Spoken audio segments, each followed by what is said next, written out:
Hey folks, this is Brian, again in the NACTEC shop, continuation of the video series on small engines. This is an introduction to electrons, electricity, and why and how electrons flow.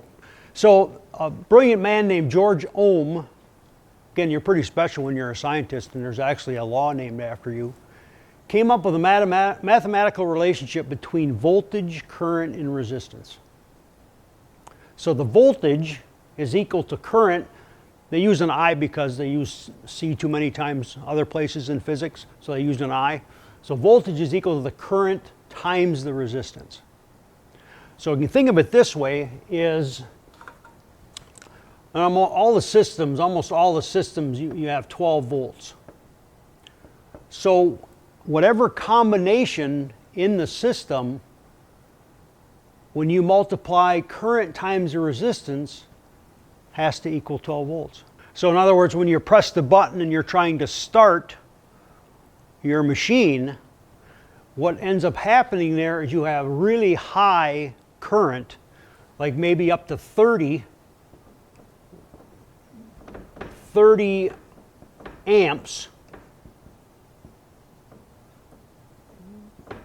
So then you can actually solve it then for R. And every part of that system, again it's called Ohm's law, it's not Ohm's, I think this is what it is.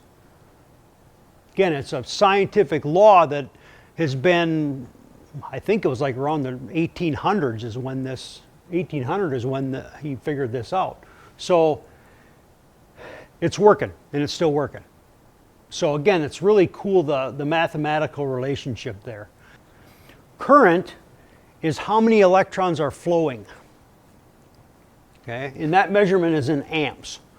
So voltage is actually measured in volts, and the current is measured in amps or ampères. It's usually abbreviated amps. And resistance is measured in ohms. Okay, a little bit we're going to take the meter, I'm going to show you some of these and how these work. So what's going on here, and you can kind of relate this to a water system. Voltage is electronic push. It's pressure. And if you think about it, what's kind of, this number is actually, what it is a representation of the imbalance that is in the battery. So a fully charged battery, a fully charged 12 volt battery will probably usually read about 12.7 volts, somewhere in there. That's a fully charged one, okay?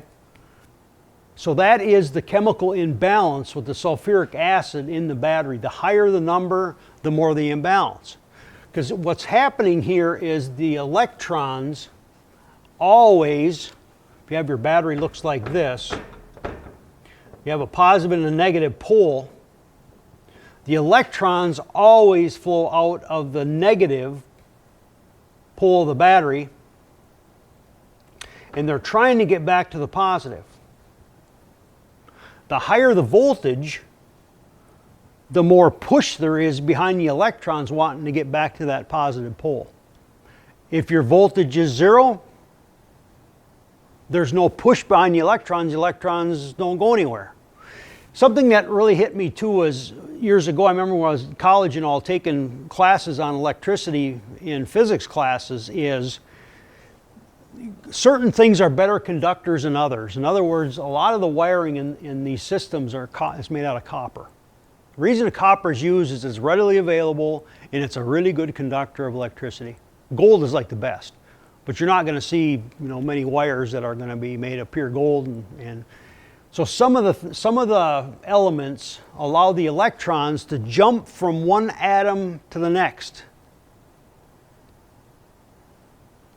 Some elements that happens easily. Gold, silver, copper, aluminum is okay. Some don't do it at all, like rubber. The electrons don't jump from atom to atom in rubber. It doesn't happen. So you've got conductors, things that conduct electricity well, and you've got insulators, the things that stop, where the electrons aren't bouncing from from atom to atom. Okay?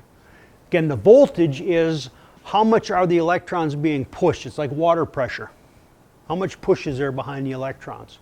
So in the manual, the repair manuals, what they do is they'll tell you the different components that are in the system, what these readings are supposed to be.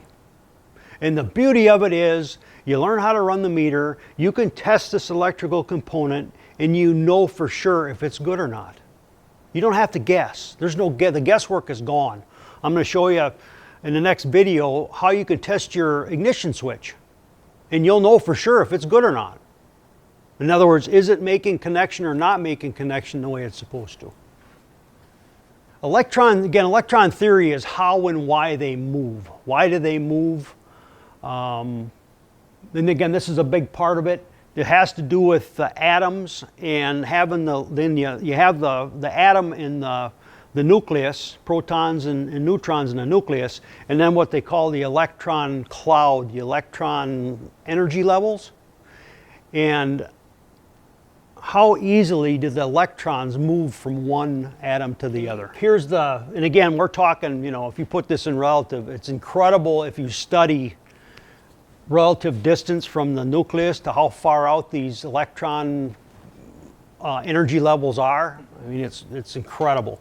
So in here you've got protons and neutrons, depending on again your what it is, and then you've got in the first energy state is there's always two electrons. Let me do it this way. Okay, there's always two electrons. Then as you get out further in these different energy levels, there's more and more electrons. They go up to 8, then they go to 16. And the elements that have on their outermost energy orbit with the electrons, if it only has like one or two, a small number of electrons out there, okay, those are the ones that have the electrons go from atom to atom much easier. In other words, like the atomic number of the noble gases on the periodic table, way on the right-hand side, the outer electron shell with them is full.